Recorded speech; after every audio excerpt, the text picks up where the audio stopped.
제가 나이가 들면서 이거 신체적으로 이렇게 여러 가지 변화가 이제 발생을 하는데 그중에 가장 먼저 찾아오는 것이 시력이더라고요. 어, 최근에는 이제 안구 건조증이 심해서 자주 병원에 들리게 되는데 안약을 넣고 또 이렇게 인공 눈물을 넣고 이렇게 수시로 그렇게 하는데도 눈이 침침하고 그래서 이것을 어떻게 해야 될지 이제 뭐 참 좀 어떤 때는 좀 답답할 때가 있는데 젊었을 때는 그러니까 한참 때는 옛날에는 그 차가 없을 때 시내버스 정말 시내버스 얼마나 복잡했어요. 지금하고는 비교할 수 없을 만큼 그냥 빽빽한 그곳에 그 사람들이 또 차장이 있을 때는 차장이 막 밀어넣잖아요. 아마 그 옛날 얘기하는 것처럼 들려질 텐데 막, 막 오라이 하고 탕탕 두드리고 그냥 차장이 사람들이 밀려서 안 들어가가지고 막 이렇게 막 흔들어가지고 운전사는 막 차를 흔들흔들 해가지고 이 사람들을 더 이렇게 밀어 넣는 어떤 그렇게 했던 그런 시절에도 그 비좁은 틈에서도 작은 포켓 성경이 있었어요. 그 작은 성경 그걸 꺼내가지고 그 복잡한 데서도 성경을 보고 하던 틈만 하면 성경을 보려고 그렇게 애를 쓰고 포켓 성경 그 글씨 작잖아요. 그 작은 게 다 보이고 선명하게 보이고 그렇게 썼는데 지금은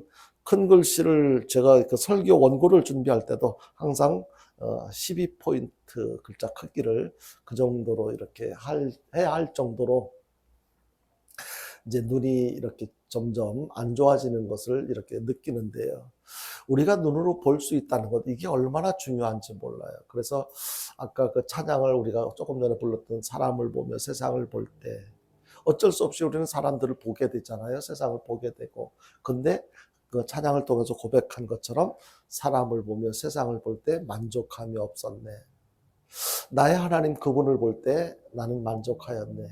이것이 우리의 신앙의 모습, 실질적인 우리 어떤 믿음의 고백이 되어져 있고, 그리고 정말로 내가 어쩔 수 없이 세월이 흐르면서 내 눈이 어두워져서 침침해져서 옛날에 잘 보이던 것들이 잘 볼 수 없어 불편함이 있다 할지라도 사실 육신의 눈은 점점 이렇게 변질되어져 갈 수밖에 없거든요. 근데 영의 눈은 우리가 그동안 세상적인 것, 보지 못했던 것들, 그런 새로운 것들을 볼 수 있게 되고, 그러니까 점점 사람을 또는 세상을 보는 것에는 점점 어두워져 가고 불편해질 수 있어도 그동안 보지 못했던 새로운 영의 세계는 이렇게 보게 되고, 하나님은 영이잖아요. 영이시잖아요. 그래서 우리가 하나님을 볼 때 나는 만족하였네. 이것을 날마다 경험하며 살아가는 복이 얼마나 귀하고 큰 복인지 알 수가 없는 것입니다. 그래서 우리는 오늘 제목이 더 중요한 것을 보게 하소서. 그러니까 일반적으로 우리가 육신적으로 볼 때 보여지는 것을 통해서 만족하기도 하고 실망하기도 하고 다양한 어떤 판단을 하고 또 이렇게 감정 표현을 하기도 하는데 그러한 것에 머물지 말고 그 육신의 눈으로 보는 것으로 이렇게 어떤 판단을 하지 말고 그것보다 더 중요한 것을 볼 수 있었으면 좋겠다. 이것을 달리 표현하자면 육신의 눈으로 보는 것으로 만족하지 말고 그동안 보지 못했던 영의 세계를 볼 수 있는 영의 눈이 열려졌으면 좋겠다. 그렇게 되어져야 된다. 그런 의미로 오늘 말씀을 살펴보도록 하겠습니다. 오늘 읽은 성경 말씀은요, 예수님께서 맹인들의 눈을 뜨게 하시는 장면을 소개하고 있는 거잖아요. 그동안 정확하게 이들의 본문에서 소개되고 있는 사람들의 나이가 몇 살인지는 모르지만 적어도 오랫동안 몇 년 아니면 몇십 년 동안 아마 몇 년은 지났을 것이고 그래도 몇십 년 동안 맹인으로 살아오면서 얼마나 불편했을까. 얼마나 불편했으면 예수님한테 소리 질러서 우리를 불쌍히 여겨달라고 그렇게 외쳤을까 그런 생각을 해봅니다. 아마 지금 아직도 이렇게 눈이 좀 이렇게 나이 들면서 침침해서 불편한 것은 있지만 아직도 볼 수 있잖아요. 그럼에도 불구하고 작은 예전처럼 그렇게 밝지 못한 그런 것 때문에 이제 불편함을 느끼기도 하는데 완전히 보지 못하게 된다면 얼마나 더 불편할까. 이 맹인으로서 아무것도 보지 못하고 살아온 이들의 입장에서 얼마나 불편했을까, 얼마나 힘들었을까, 그런 생각을 해봅니다. 그런데 예수님을 만나서 눈을 뜨게 됩니다. 세상을 보게 됩니다. 그동안 그렇게 보고 싶었던, 보지 못했던 세상을 보면서 그들의 마음은 어땠을까, 이런 것을 생각을 해봅니다. 우리 몸의 지체 가운데는 눈만 있는 것이 아니고 여러 개의 지체가 있지요. 뭐 여러 가지 머리로부터 시작해가지고 눈, 코, 입, 귀, 팔, 다리 뭐 여러 지체가 있는데 그 중에서 더 중요하고 덜 중요한 것이 어디 있겠습니까?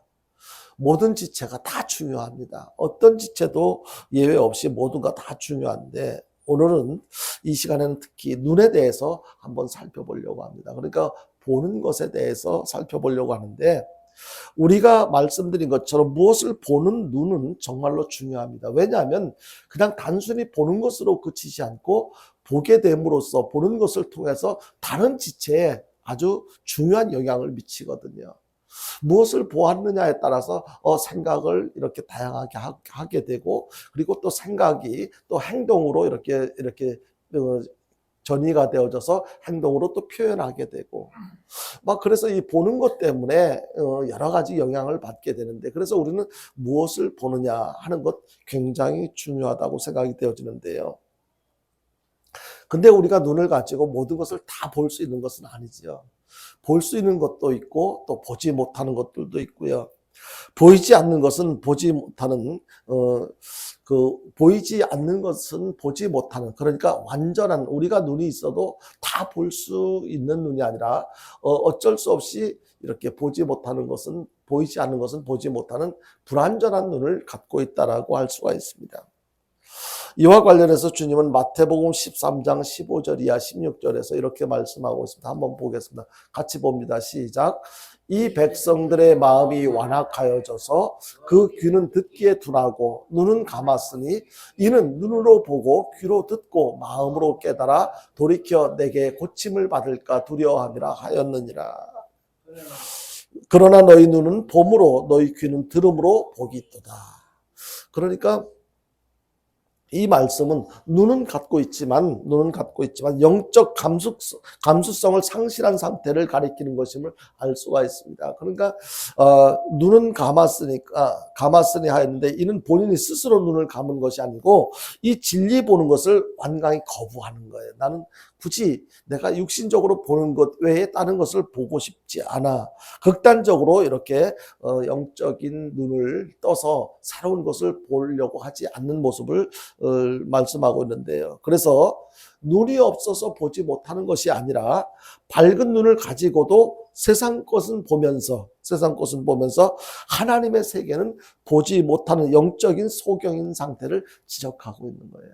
적어도 하나님의 자녀라면 세상 것을 보는 것으로 만족할 것이 아니고 영적인 세계, 세상 사람들이 보지 못하는 하나님의 세계를 볼 수 있어야 되는데 그거 못 본다고 해서 아쉬워하지도 않고 보려고 노력도 하지 않고 그러니까 믿음이 있다고 하면서도 믿음이 없는 사람들과 다를 바가 없는 그런 모습을 지적을 하고 있습니다. 그래서 육신의 눈으로 보는 면도 중요하지만 육안으로 보이지 않는 그 이상의 것을 보는 것이 더욱 중요하다는 것을 우리는 깨닫고 육신의 눈으로 볼 수 없는 더 중요한 것을 보기 위해서 우리는 더 많이 애를 써야만 할 것입니다. 아마 영적으로 이렇게 깨닫지 못한다면 영적으로 열려지지 않는다면 이 말씀 자체를 이해할 수가 없을 거예요. 그냥 단순하게 눈에 보여지는 것, 빨간색이네, 파란색이네, 동그랗네, 네모졌네, 그냥 그런 것 보고 느끼고 판단하는 것, 그것이 다라고 생각을 하는데, 아니, 그거 말고 다른 세계가 있단 말인가? 적어도 신앙생활을 수년 동안 또 오랫동안 해왔다면, 우리는 분명히 육신의 눈으로 보여지는 것 이것이 전부가 아니라는 것을 알 수가 있을 거예요. 그래서 오늘 제목이 더 중요한 것을 보게 하소서 이 말씀에 대한 의미를 이해하게 될 것이고 오늘 말씀을 잘 들으시고 우리가 그동안 보아야 할 것을 보지 못한 것이 무엇인가 앞으로 살아가면서 우리는 무엇을 보기 위해서 더 애를 써야 되는가 이러한 것들을 여러분들이 말씀을 잘 듣고 깨닫고 그리고 삶에 적용할 수 있게 되기를 바랍니다. 우리는 육안으로 보이는 것 말고 육안으로 보이지 않는 그 다음의 것을 보게 해달라고. 우리가 이것은 하나님의 도우심이 아니면요, 하나님의 은혜가 아니면 절대로 불가능한 것이거든요. 그냥 우리 육신의 눈이 열려서 보여지는 것은, 이것은 일반인들 모두에게서, 모든 사람에게 똑같이 햇볕을 주시고 공기를 주시고 바람을 주시고 하시는 것처럼, 육신의 눈은 우리 믿는 사람에게만 있는 것이 아니고 모든 사람에게 다 있어요. 그런데 영의 눈이 열려지기 위해서는 하나님의 도우심이 필요한데, 이것은 누구한테 가능하냐면은 하나님의 존재를 인정해드리고, 하나님, 나의 영의 눈이 열려져서 그동안 육신의 눈으로 보지 못하던 영의 세계를 볼 수 있도록 하나님 도와주옵소서, 영의 세계가 있다는 것을 인정하는 믿음이 있는 사람이 가능한 것입니다. 먼저 이러한 사실에 대해서 좀 더 구체적으로 몇 가지를 살펴보려고 하는데, 첫 번째 생각해 볼 수 있는 것은 민수기 22장 17절 한번 볼까요? 민수기 22장 17절 같이 보겠습니다. 시작. 내가 그대를 높여 크게 존귀하게 하고 그대가 내게 말하는 것은 무엇이든지 시행하리니 청하건대 와서 나를 위하여 내 이 백성을 저주하라 하시더이다. 이게 무슨 말이냐면요, 모압 왕 발락이라는 사람이 있었어요. 그리고 복술과 발람이라는 사람이 있었는데, 아람 군대가 이스라엘을 이렇게 쳐들어오게 됐어요. 이 발락이라는 사람이 이제 아람 모압 왕이 발락이 복술과 발람에게 이렇게 이스라엘 백성들을 막 이렇게 아주 안 좋은 이야기를 하라고, 이렇게 저주하는 어떤 표현을 하라고 이렇게 유혹하는 거예요. 만약에 네가 가서 그렇게 저주하는 말을 하면 내가 너한테 잘 살 수 있도록 다 해주겠다라고 유혹하는 그런 표현인데요. 이 말씀을 근거로 해서 제가 드리려고 하는 말은 뭐냐면요, 우리가 보여지는 것은 이렇게 물질을 많이 보잖아요.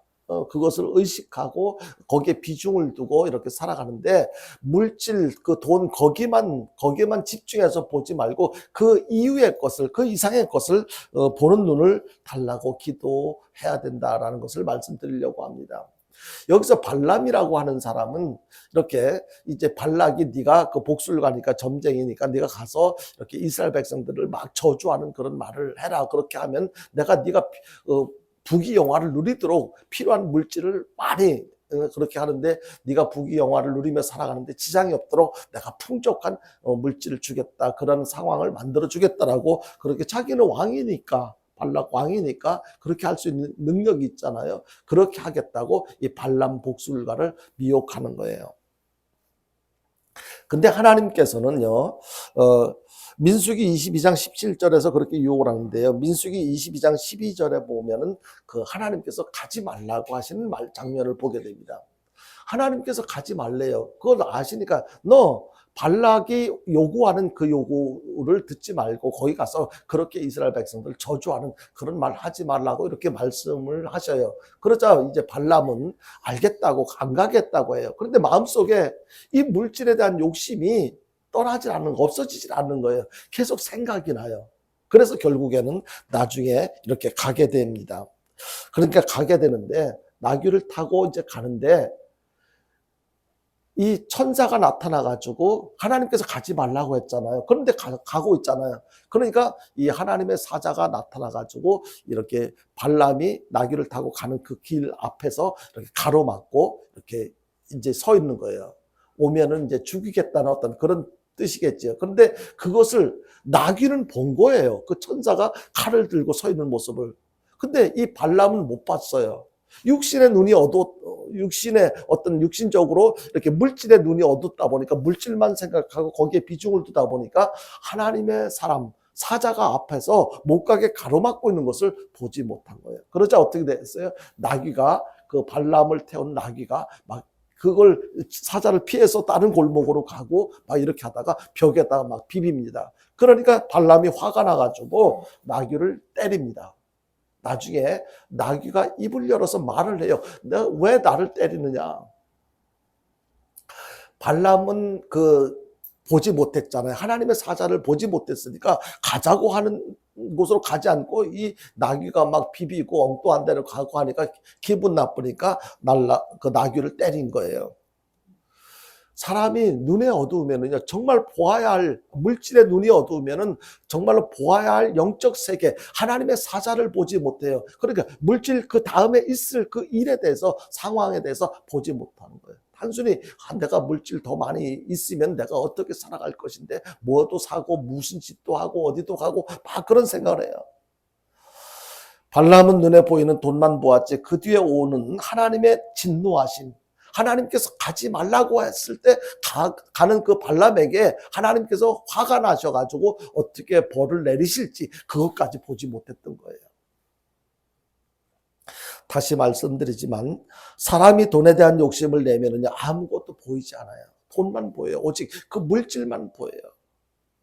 왜냐하면 그는 이 세상에서 가장 가치 있는 것이 돈이라고 생각하거든요. 돈만 있으면 하고 싶은 거 다 할 수 있어. 가고 싶은데 다 갈 수 있어. 그렇게 생각하니까 다른 것이 더 가치 있게 보여지는 것지가 않고 오직 돈이 최고라고 생각을 하게 되는 거예요.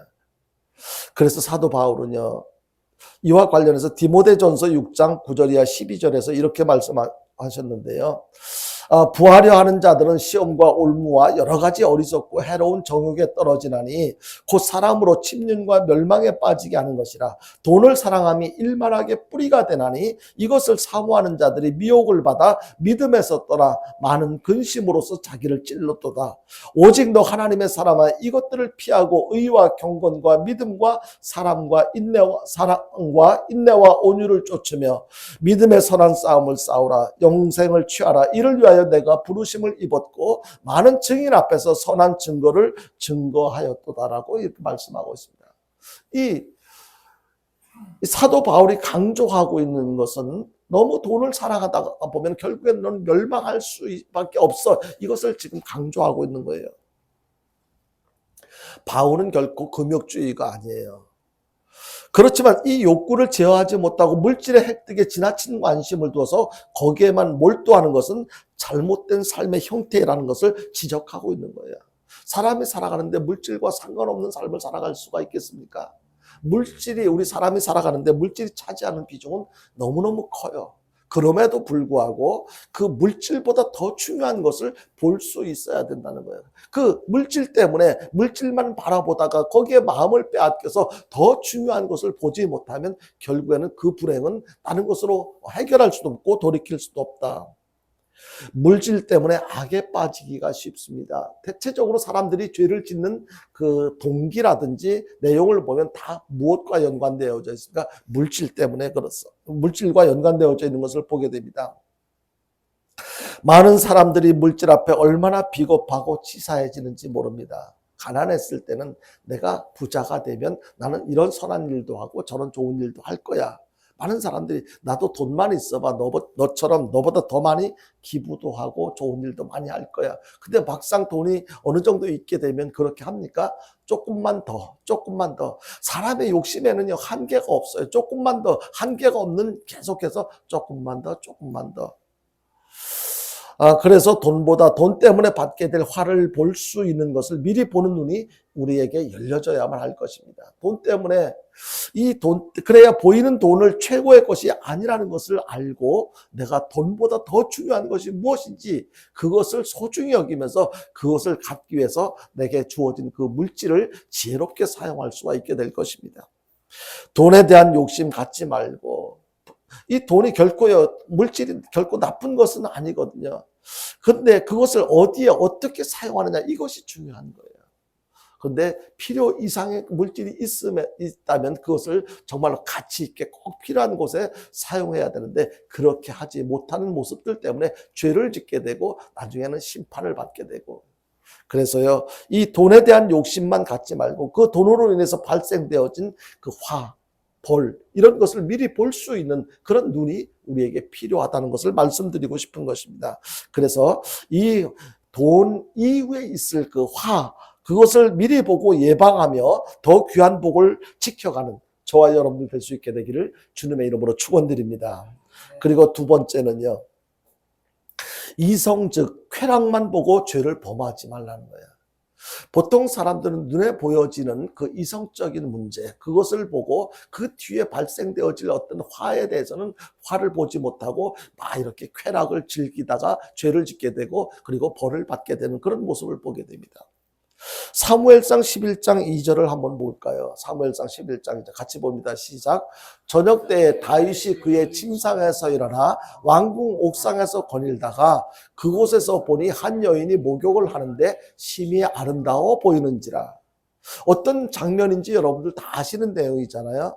이제 다윗은 하나님 마음에 합한 사람이다라고 할 정도로 하나님께 인정받는 사람이었어요. 그런데 그도 이렇게 인간의 어떤 심성을 갖고 있다 보니까 사람들이 평소 때 느낄 수 있는 그 감정을 충분히 느낄 수 있는 어떤 그런 사람이었어요. 아무리 믿음이 좋고 하나님께 인정받을 수 있는 칭찬을 들을 수 있는 사람이라도 그는 사람이기 때문에 완벽하지 못한 사람이기 때문에 보통 사람들이 평범하게 느낄 수 있는 감정을 느낄 수가 있었던 것입니다. 그래서 그가 이렇게 침상에서 일어나 왕궁 옥상에서 거닐다가 이렇게 뭐 일부러 보려고 한 것은 아니었을 거라고 생각을 해요. 성경 말씀에 근거하자면. 그런데 여자가 이렇게 발가벗고 목욕을 할 때 옷 입고 목욕을 하는 사람이 어디 있겠어요? 그럼 그 모습을 우리가 생각해 보자면, 유추해 보자면 다 옷을 벗고 목욕을 하고 있는 모습을 이 다윗이 보게 된 거예요.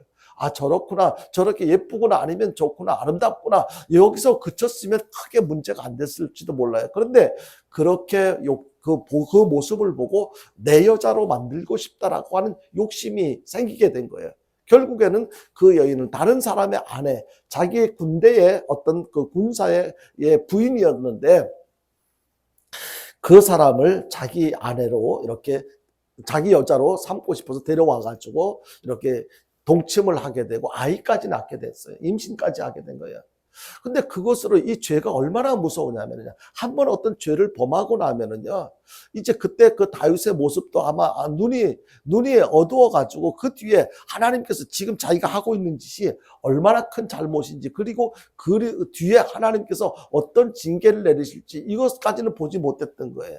여인의 아름다운 모습을 보고 자기 사람으로 만들려고 하는 욕심 거기에 더하다 보니까 그것을 그렇게 그 여인이 임신을 하고 나니까 그것을 얻기 위해서 이제 그 여인의 남편이 이제 왔어요. 그 이제 어떻게 그 군대 그 전쟁터에 나갔다가 어떻게 이제 불러들였어요. 그것을 임신한 것을 뭐 이렇게 그 없애기 위해서 그래가지고 자기 아내하고 자도록 그렇게 한 거예요. 그런데 그 사람이 안 잤어요. 왜냐하면 지금 전쟁 중인데 내가 어떻게 편안하게 아내와 잠자리를 할 수가 있겠느냐. 그래가지고 그것을 거부하고 안 했는데 이 다윗은 그렇게 충성스러운 자기 그 부하를 갖다가 귀하게 여겨야 되는데 그렇게 하지 않고 사람이 한번 독해지니까 앞뒤를 분별을 못하는 거예요. 그 사람을 최전방으로 이렇게 전쟁터에 내보내서 그 최전방에서 결국에는 죽게 만듭니다. 이렇게 다윗은 이렇게 그 최전방으로 보내서 죽게 만들었는데 그래서 이 여인을 자기의 부인으로 삼아서 그 아들을 낳게 됩니다. 아이를 낳게 되는데 이 다윗이 행한 일이 여호와 보시기에 악했다고 성경에서 이 사무엘하 11장 27절에서 그렇게 이야기를 합니다. 정말 하나님 보시기에 다윗이 하는 짓이 너무 악했다. 그래서 사무엘 선지자를 통해서 이렇게 그 내용을 지적을 해줍니다. 사무엘 선지자가 아니라 나단 선지자를 통해서 칼이 내 집에 영원토록 떠나지 아니하리라. 사무엘하 12장 10절에 그렇게 말씀하고 있습니다. 칼이 내 집, 네가 지금 저지른 짓이 악한 일이야, 나쁜 일이야. 그래서 칼이 내 집에서 영원히 떠나지 않을 거야. 결국 그 아이를 그러니까 그 아내를 그 다른 여인 자취해서는 안 될 그 여인을 통해서 태어나게 된 그 아이를 결국에는 이렇게 하나님께서 죽게 하십니다. 그 병이 들어서 아플 때 죽기 직전에 이 다윗이 그것을 깨닫고 잘못이라는 것을 깨닫고 하나님 앞에 하나님 잘못했습니다. 용서해 주십시오. 그리고 그 아이를 살려달라고 7일 동안 금식하면서 기도를 했어요. 그래서 그 주변에서 그렇게 금식하며 기도하는데 나중에 그 주변의 사람들이 저렇게 왕이 아파하고 힘들어하는데 그 아들이 죽었는데 죽었다는 사실을 알리지도 못하는 거예요. 알리면 얼마나 상심할까. 그러면서 알리지도 못하고 그 신하들이 옆에서 수군수군하고 있는데 그 모습을 보고 아이가 죽었는가 보다. 그래서 묻습니다. 아이가 죽었느냐? 그러니까 죽었다라고 이제 그때서 솔직하게 이야기를 하는데요.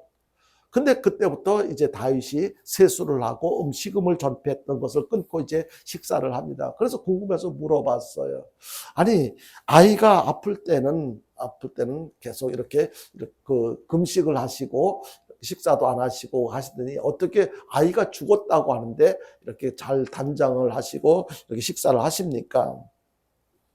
그러니까 아이가 살았을 때는 혹시라도 하나님께서 나를 불쌍히 여기셔서 내 기도를 들으시고 아이를 살려줄까 하고 그런 기대하는 마음으로 그렇게 금식하고 기도를 했는데 이제 죽었으니까 더 이상 그 아이를 이렇게 나는 그 아이를 나중에 보러 갈 수 있지만 그 아이는 더 이상 내게로 올 수 없으니까 이제는 계속 내가 금식할 필요가 있겠냐 이렇게 이야기를 합니다. 여러분요. 그런데 그것으로 끝난 것이 아니에요. 그 후에 하나님께서 나단 선지자를 통해서 예언한 것처럼 그 집에 이제 칼이 떠나지 않겠다고 그렇게 나단 선지자를 통해서 다윗의 죄를 잘못을 지적을 했잖아요. 그래서 다윗이 우리아의 아내에게 그와 관련해서 죄를 범한 후에 다윗이 얼마나 큰 어려움들을 아픔을 겪게 되는지 모르는 거예요.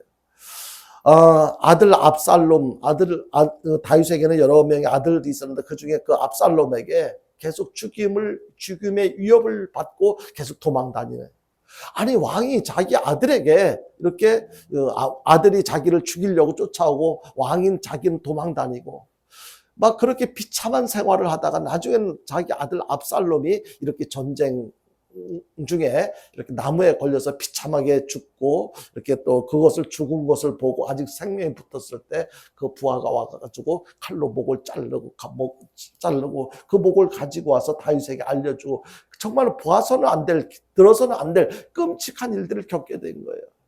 다윗이 순간적으로 그 우리아의 아내 목욕하는 장면을 보고 범한 그 죄로 인해 가지고 그 뒤에 것까지 내가 이 죄를 본 것만 해도 죄인데 마음에 품는 음욕을 품는 것만 해도 가늠했다고 하는데 내가 이렇게 여인의 목욕하는 것을 우연히 봤다 할지라도 빨리 돌아서 가지고 더 이상 죄가 연결되지 않도록 그렇게 했어야 되는데 그렇게 하지 않고 계속해서 더 많은 죄를 저지른 것.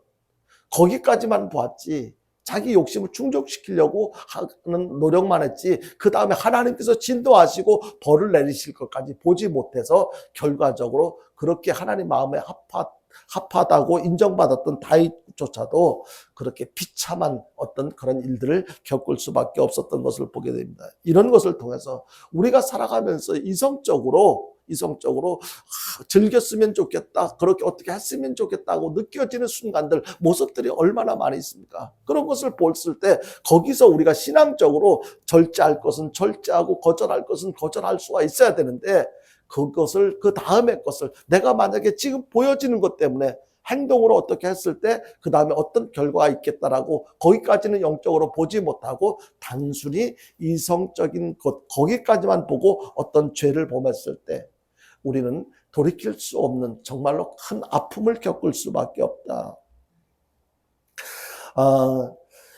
지금의 우리들도 다윗과 같이 정욕의 눈이 열려서 이성을 아름답게 보는 눈은 밝은데 그 뒤에 따른 하나님의 징계매를 보는 눈이 닫혀 있는 경우가 많다는 거예요.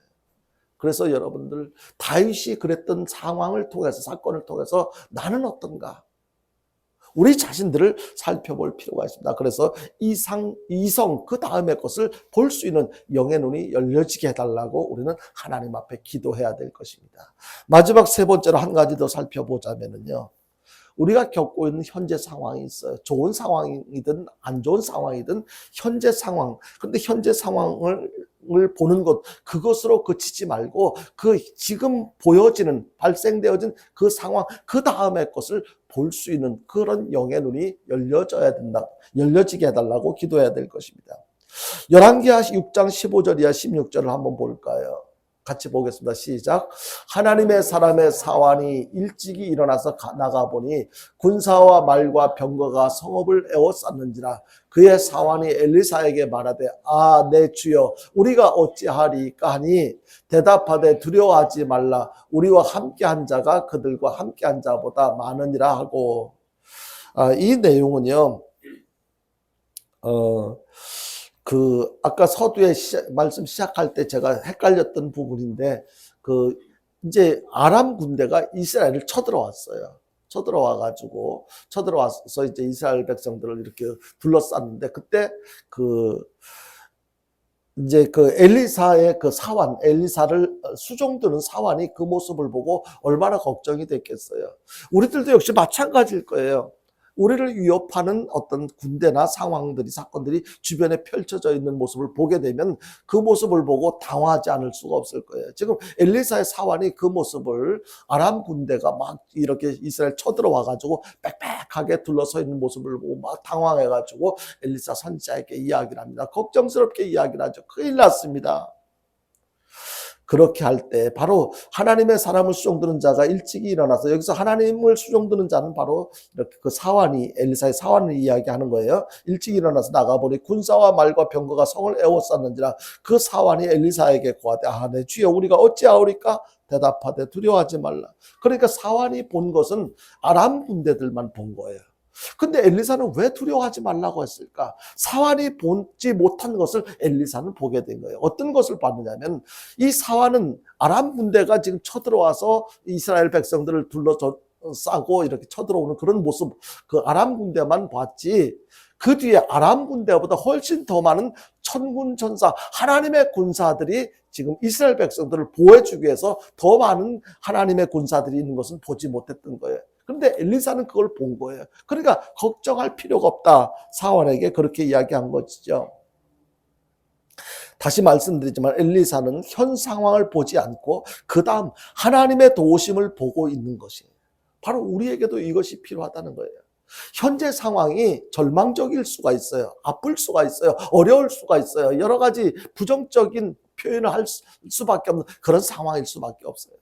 근데 그것만 보고 우리는 이제는 죽었구나, 이제 끝장이다, 안 되겠다, 못하겠다, 그렇게 단정을 짓고 포기하는 그런 경우들이 얼마나 많아요. 그런데 우리는 하나님의 사람들이잖아요.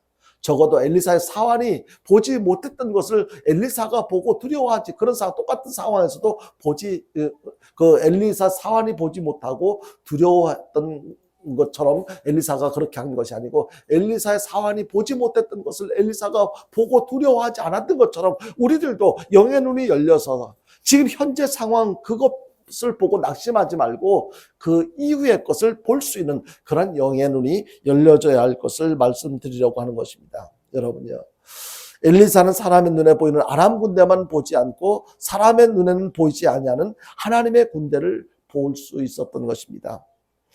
그렇기 때문에 엘리사 입장에서는 아무 걱정할 필요가 없었겠지요. 같은 맥락에서 생각해 볼 수 있는 것은요, 오늘에 보이는 현재 상황, 여러분들이 지금 처해져 있는 현재 상황이 어떻습니까? 좋으면 좋은 대로, 안 좋으면 안 좋은 대로 지금 보여지는 상황이 있을 것입니다. 근데 그 상황을 보고 나름대로 바로 거기에 따르는 어떤 판단만 하지 말고 그 이후에 있을 하나님께서 영의 눈이 열려지게 하셔서 보게 하시는 그것을 우리가 볼 수 있어야 된다는 거예요.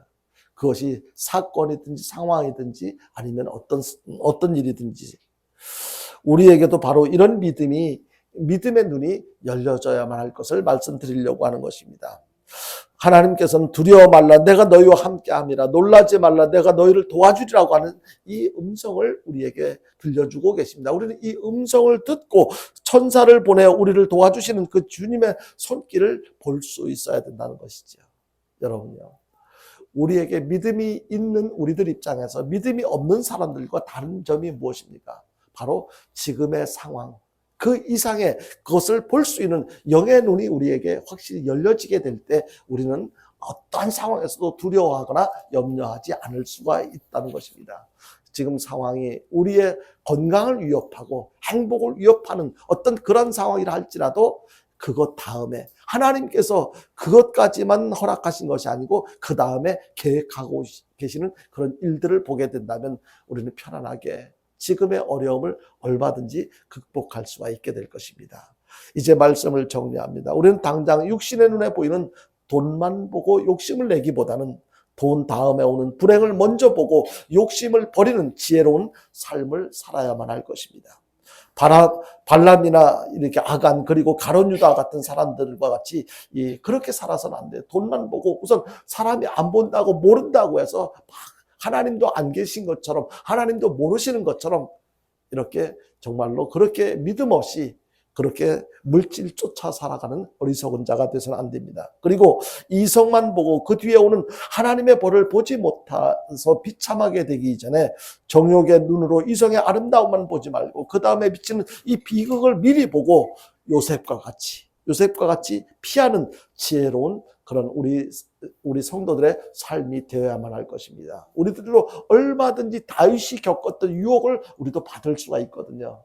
요셉도 그와 같은 유혹을 받았잖아요. 다윗은 그 유혹을 받았을 때 그것을 거절하지 못하고 죄인이 되어서 죄를 지어서 그렇게 오랫동안 비참한 그런 결과를 아픔을 겪어야 했지만 요셉은 그 어떤 유혹이 왔을 때 그것을 피했어요. 옷까지 벗어던지며 나중에 누명까지 쓰고 감옥에 가는 입장이 되었어도 끝까지 하나님 앞에서 자기의 거룩함을 하나님의 살아계심을 인정하는 그 믿음을 지켰던 요셉. 결국에 어떻게 됐습니까? 애굽의 총리가 됐잖아요. 다시 말해서 현재 상황만 보고 온갖 두려움 속에서 불안한 생활을 하지 말고 그 어려운 현재의 상황을 해결해 주시는 주님의 도우심을 보고 어떻게 구원해 주시는지 보면서 그분의 도우심을 기다리며 살아가는 그런 믿음 있는 저와 여러분들 될 수 있기를 바랍니다. 육신의 눈으로 보이는 이 세상보다 보이지 않는 영원한 세계를 바라보면서 성도로서의 승리의 삶을 살아가는 저와 여러분들 될 수 있게 되기를 주님의 이름으로 축원드립니다.